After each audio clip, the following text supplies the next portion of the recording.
So this section will pick up precisely from where the last video left off.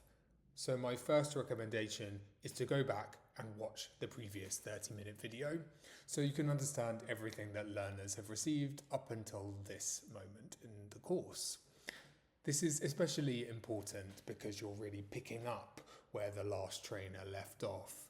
They'll set up an exercise around greenhouse gases and invite learners to consider which out of 12 or 14 substances on the board are a greenhouse gas. And then when you pick up, you're clarifying the answer to this conundrum. From there on out, you'll work with these greenhouse gases, build up an understanding of emission sources for each of our identified gases, and finally, you'll set up learners for a billion-ton mitigation solution exercise. Here, we're really looking at global, scalable solutions towards runaway climate change. A lot to do in 45 minutes, but we'll take it slide by slide here. So, as I mentioned, the very first thing you'll do is be clarifying the answers to which greenhouse gases exist in our lower atmosphere. And the answer here is carbon dioxide, methane, nitrous oxide, F gases, or fluoride, fluorinated gases, and ozone and water vapour. The data that we will go through in this slide is all present in the reference provided, so please do check this as a vital piece of information. What I would do for learners is, after stating these are our greenhouse gases and giving a round of congratulations for how many they got successfully, is tell them there's lots we want to understand about each greenhouse gas, aside from its simple presence in our atmosphere when we look at its contribution to climate change. And of course, the first thing that we must look at is how much of each greenhouse gas exists in our atmosphere. And by far and away, out of the greenhouse gases that we study, carbon dioxide is the most voluminous in our atmosphere. In fact, it accounts for 80% of our greenhouse gases. Methane, a little bit smaller, around about 11%. Nitrous oxide, around about 7%. F gases, 1 or 2% of the greenhouse gases in our atmosphere. And you'll notice I've left ozone and water vapour to the side. This is intentional, and I'll come back to this in a moment. But out of these 4 greenhouse gases, carbon dioxide is by far and away the most prominent. And this is why we call it a carbon literacy course, when in fact we should perhaps call it a greenhouse gas literacy course. However, there's also a few more things we want to understand about our greenhouse gases and their contribution to climate change. And the next thing is their global warming potential, or in other words, how hot each gas is capable of getting. The interesting thing to realise here is that while carbon dioxide is the most voluminous greenhouse gas in our atmosphere, it's also the least capable of trapping heat. Because it's the least capable of trapping heat, or the coolest greenhouse gas, we give it a baseline measurement of 1, a GWP of 1, and we measure each of the other greenhouse gases in relation to carbon dioxide. So, methane, although it is only 11% of our greenhouse gases in the atmosphere, it has a GWP of 25, meaning it's 25 times as hot as carbon dioxide. For that reason, we might think of it as a kind of burst of heat. Nitrous oxide has a GWP of 298, so we're getting significantly hotter here. And F gases, yes, although they're only 1 or 2% of gases in our atmosphere, they can get extremely hot. Some of them have a GWP of 1,000, some 2,000, some 5,000, some 10,000 times as hot as carbon dioxide. If that wasn't a complicated picture, as it is, there's one more thing we want to understand, the atmospheric lifespan of each gas. And this is quite complicated to come to a consensus around.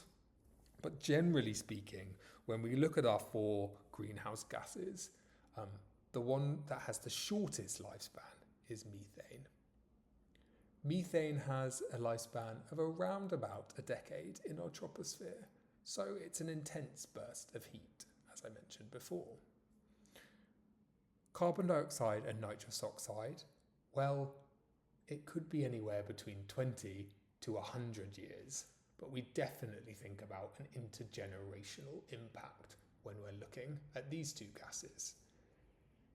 With F gases, this intergenerational impact is extended, and we look at gases with a lifespan of 1,000, some 10,000, some 20,000 years in our atmosphere. So not only are they intensely hot, but they're intensely stable, and they stick around for a long time. Here is when we start to think about ozone and water vapour differently. Let's start with water vapour. It's really there for seconds in our atmosphere before it disappears.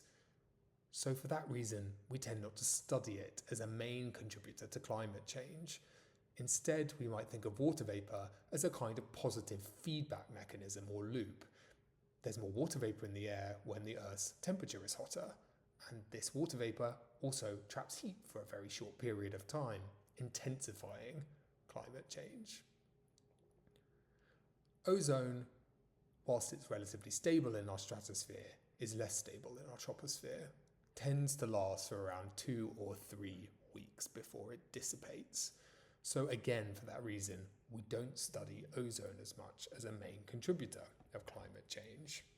We would tend to want to understand carbon dioxide, methane, nitrous oxide, and F gases. But there's a fair amount to digest there, so does anybody have any questions? Let's pause and see what you might want to ask about our greenhouse gases. A common question that will come up at this juncture from learners is around emission sources. So what do we do to release F gases into the atmosphere, for example? That's a great question, and we are moments away from looking through these emission sources. So hold these questions for now. If it doesn't come up, I do like to use an opportunity to pose a question that has come up in a previous course to learners. I say, in a last session, somebody asked us, which greenhouse gas is the worst out of those presented on the board? It was an interesting question, but I think it's probably not the right question that we would ask in this context. By this I mean, instead of parsing out the greenhouse gases from one another, what we tend to do in environmental impact assessment contexts is find a way to draw these disparate data sets together. For example, if I wanted to produce an impact assessment report for a product, let's say an iPhone, I wouldn't want to provide the consumer with a methane, a nitrous oxide, an F gas, and a carbon dioxide gas measurement. Instead, we pull these together with a data set or figure we call CO2e. Here, the E stands for equivalent. And when you see the E, it means that sitting underneath that data measurement are all of the greenhouse gases that we've just identified. When you don't see the E, we're just referring to carbon dioxide, and so we're looking at a different form of measurement. Generally speaking, CO2e is the emerging and the best practiced in terms of carbon data measurement. And when you don't see the E, you can understand we're just capturing perhaps an element of this story. The CO2 dataset may therefore be a little bit lower than a CO2e figure. And this is very well evidenced in global data reporting. When we look at global carbon emissions, they sit under global CO2e carbon emissions, which are displayed on this graph. Here you'll see a term GT, and we're looking at gigatons here. Or we might see BT, billions of tons. And this graph represents the upward trajectory in CO2e emissions going back to the pre-industrial period. We can, in fact, go back further, 800,000 years into the past, delving into the deep measurements of atmospheric conditions by measuring frozen ice bubbles in Arctic ice sheets. However, looking from the industrial period onward, what's very well evidenced for methane, for carbon dioxide, and for nitrous oxide is this general upward trajectory. And so a consistent line for CO2e goes upwards in the billions of tons until we get to our most recent data point. Here, we look at a 2022 figure from the IPCC report, the Intergovernmental Panel on Climate Change, which puts out our net CO2 emissions for that year at 53.9 billion tonnes for the year. I can admit I had some initial hesitation before introducing this figure into our course. Who among us can actually imagine 53.9 billion tonnes of anything, let alone CO2e emissions? The number is quite hard to think about and a little bit scary. But shortly we are about to look through some billion-ton mitigation solutions.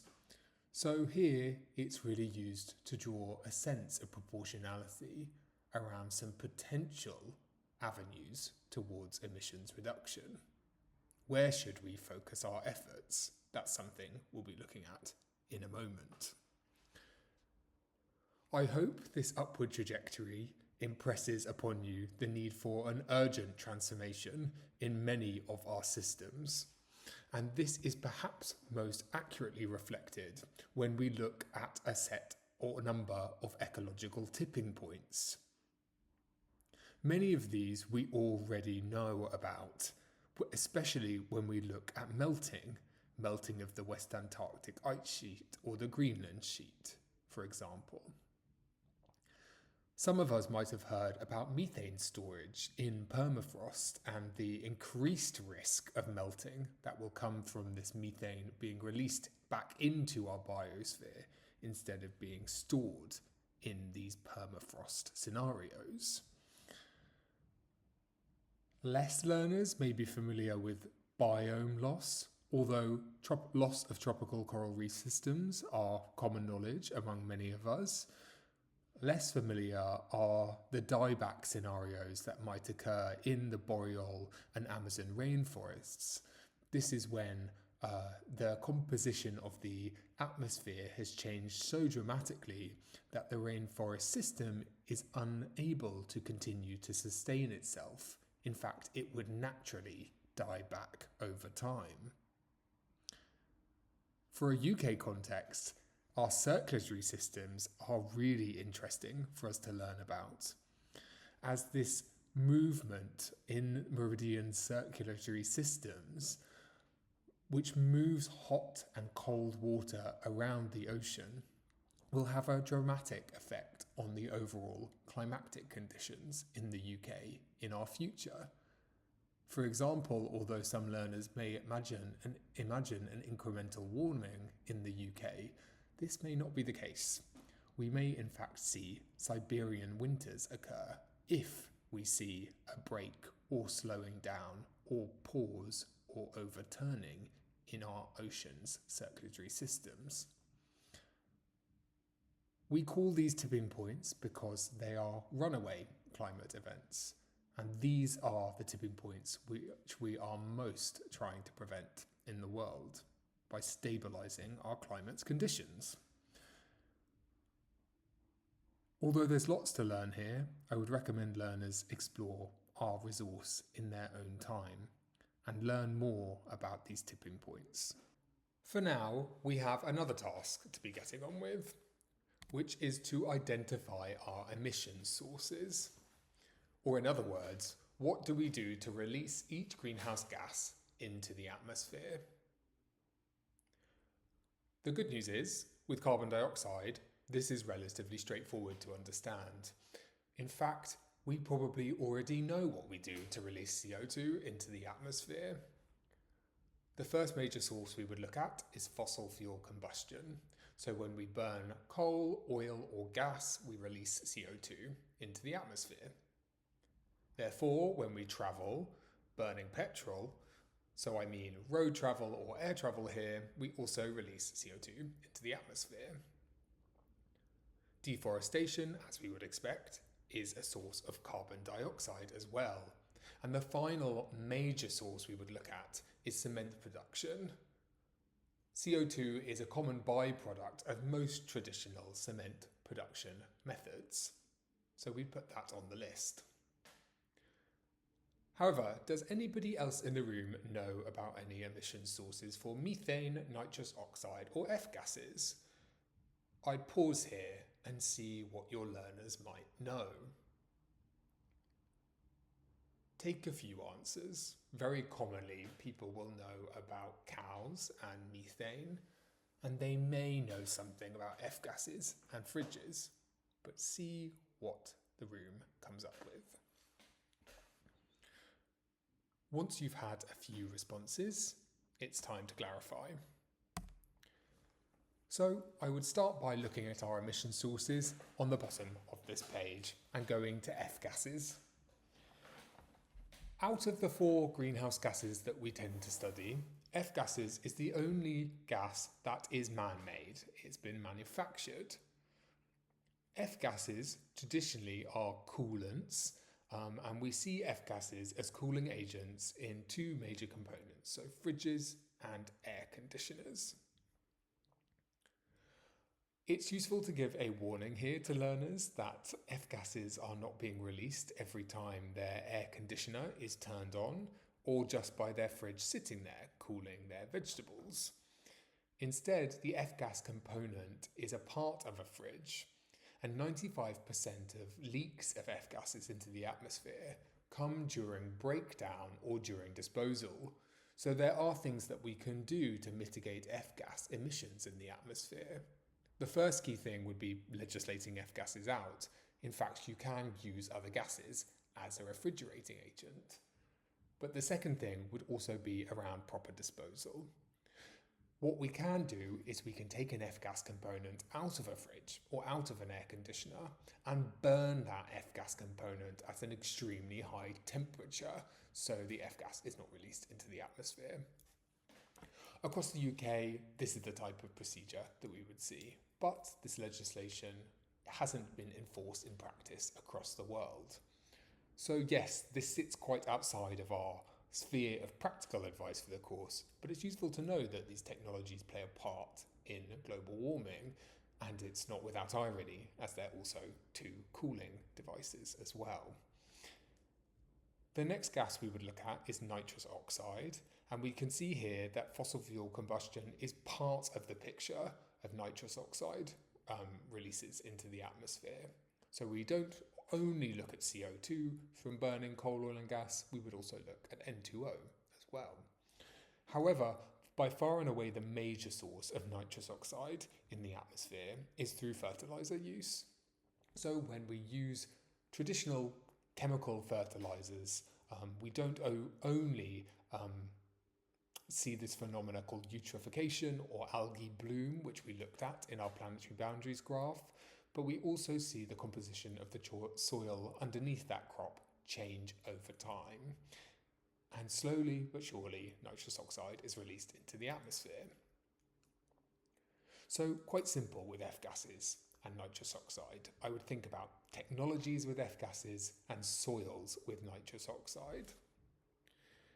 However, we can also see it's quite a complex picture when we look at CH4 or methane. Here there's lots of categories that we might consider, not just cows burping and farting, although if you were looking at that, that would be enteric fermentation. This is the scientific word for what's happening in a cow's stomach, and also a sheep's stomach, we must add as well. However, the first source we would look at for methane, other than permafrost melting, which we just discussed, is wetland degradation. So wetlands are quite porous environments where methane might either be stored in the soil or released into the atmosphere. When a wetland degrades, we're talking about a loss of bio or organic matter in that atmosphere. So when plants aren't available in a wetland to sequester methane and keep them stored in the soil, we would see this methane slowly outgas and be released into the atmosphere. This category of wetlands is inherently linked with another category on the list, rice production. And this is probably one of the more shocking categories we would look at here, because we may know or think about the impact of meat and dairy and maybe even coffee or chocolate when we understand carbon emissions. But we also have to consider rice as an impactful product on climate change. Although this is hard to bear, it's also interesting to understand where this comes from. And very simply, it's because when we cultivate rice, we have paddies and rice fields, so we create the same conditions as a wetland, slowly releasing methane from the soil over time. Now, although this is disheartening to learn, it was useful for me also to see that we have made efforts to make rice less methanogenic across the world. In fact, I was looking at a study recently that said over 25% of the world's rice is already cultivated through less methanogenic methods. So there are things that we can do here. It's about experimenting with when a field is flooded or particular grains of rice that might be less methanogenic than others. But still, this remains a critical global issue, and it's large enough in its emissions to include it on the list here. One of the most important categories for us to understand at UAL is waste. After all, as a making organisation, we're also a material organisation, and all of that material has the potential to end up as a waste product in its final stage of life. But why do materials end up having an emissions factor when they become waste? Well, one of the major waste streams that we have are landfills. So when your rubbish leaves your house, it may end up in a landfill, and over time, landfill products tend to break down and become nice and pulpy, and through that process, they start to release methane, usually after around about a year's worth of decomposition. So what can we do to reduce or mitigate emissions from waste? One solution is with our landfills. We often cover our landfills in Europe and store that methane, capturing it and burning it for other industrial processes, although we know this isn't the case with landfills across the entirety of the world. We might also look to other waste streams. Of course, there's incineration as another alternative, although that also requires a high amount of energy to burn our products and has some nasty side effects in terms of air pollution. So the emissions factor there, or emissions reduction in comparison to landfill, is fairly negligible. Of course, the third opportunity is through reuse, and there is another opportunity through recycling, although recycling materials does come with some distinct challenges. When you put materials into a recycling bin in London, for example, we can't be certain that almost everything is in fact actually recycled. Some of this is through cross-contamination of material waste, for example, a bit of food on a cardboard product, or it could be through the product itself being prohibitively expensive to recycle, and this is a real problem with plastics. So waste is something we'd look at with methane emissions as well. And finally, one last category for us to understand here are fugitive emissions. Very simply, this is a term adopted by the coal, oil and gas industry to describe leaks or faults in a pipeline where methane may be simply pouring out into the earth. If you're interested in this, NASA has done some fantastic studies tracking methane emissions across pipelines around the world through satellite imaging. But think about that term, fugitive emissions, meaning kind of runaway or escaping emissions here. What a loaded term to use in this context. Here it's also interesting to see that fossil fuels play a part in methane emissions as well, really weaving their way throughout all of these emission sources. So it's a complicated picture for methane, relatively simple for nitrous oxide and F gases, and fairly common sense for carbon dioxide emissions. But of course, I would invite you with this to really revisit this slide in the future and top up your memory on which greenhouse gas relates to which emissions source. Now we're going to put all of this knowledge to the test. One final exercise for this section of the course. What we're going to do here is we're going to look at 15 pathways to reduce emissions. These have all been taken from a source called Project Drawdown. And what Project Drawdown are doing is trying to define a library of billion-ton climate mitigation solutions. Or in other words, what can we do that is global, that is scalable, to try and prevent runaway climate change from happening? The library they've developed has over 120 solutions, and today we're only going to look at 15 of them.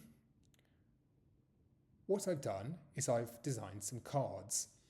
First, on the card, you can read a description of our current state. So for example, for electric cars, it may tell you how many electric cars have been produced at this moment in history. Second, you'll read a proposed pathway to 2050. And this proposed pathway is not modelled by me, but has been modelled by Project Drawdown. We've simplified this pathway for our own course here, and I invite you to read the dense research in your own time. Of course, we've rather simplified this pathway for our own purposes here. They raise lots of questions, and I would invite you to explore those questions when we hand over the resource at the end of this course. But your task here when reading the proposed pathway, for example, for electric cars, this may mean the proportion of electric cars that will be able to be on roads by 2050. Your task is not to interrogate that proposed pathway, to not question if it's feasible or not. That's not what we're doing with this exercise. Instead, I want you to believe this proposal. As it is possible, it is feasible. Let's believe that it has happened by 2050. What I want you to do is think, if this does happen, how much CO2e would have been saved from being released into our atmosphere? Very simply, your task is to read all of these 15 solutions and put them in order, from the most potential to save CO2e to the least potential to save CO2e. One of the solutions is a 200 billion tonne solution, and one is a 3 billion tonne solution. So there's quite a scale that we're looking at here. Let's see what you might think. Before we get going, does anybody have any clarifying questions about this task? Let's pause for a moment and see if learners have understood what they have to do. In a physical classroom, we would then hand out the 15 cards and roam around the room supporting learners and making sure they understand what they have to do. I tend to run this task with no more than groups of 4 or 5 at any one time. In an online learning environment, we would direct learners to breakout groups. And then also give them a link to a Miro space, much like this. So here we can see a blue team, a yellow team, a green team, and an orange team. In each Miro space, there will be the 15 cards that we mentioned, and teams will be able, among themselves, to put these cards from least impactful to most impactful in terms of their ranking.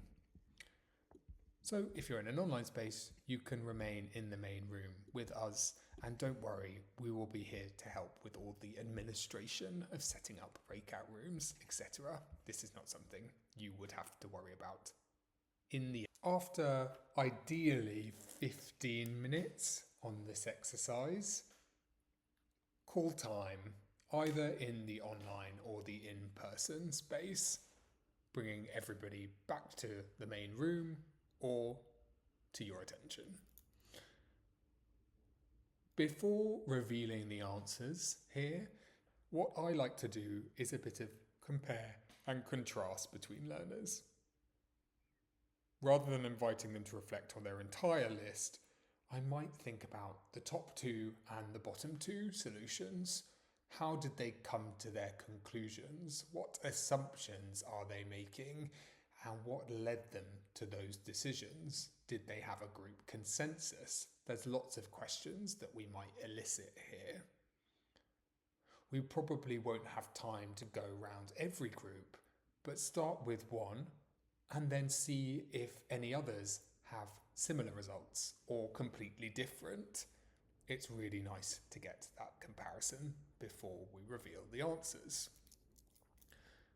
Then it's time to move on and show the answers of the exercise here. In a classroom space, I usually pause for a minute or so as teams discuss the answers among themselves fairly naturally. In an online space, we don't have that same reaction, so I would reveal and then I would ask people to come in with some reflections, questions, or comments.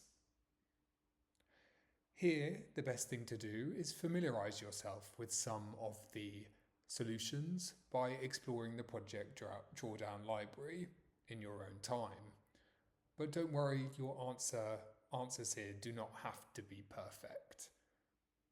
Really, this is to spark some curiosity around what carbon data might point us towards in terms of some global scalable solutions. Of course, this data is not perfect as well, and we can ask lots of other questions about what this data doesn't reveal, for example, around the social aspect of each of these proposed solutions. When we look at electric cars, we may not consider lithium mining and the social justice ills happening in the Democratic Republic of the Congo, for example. Inevitably, learners will come up with a few of these assertions themselves, and it's our task to listen, agree, and perhaps push forward with a few narratives of our own. I would only dwell on a reflection for a maximum of 5 to 7 minutes here. Learners will have been through quite a bit to get to this point, and it's nice to give them a break. And this would be where your section ends. So thank everybody for being there and tell them you're passing on to the next trainer.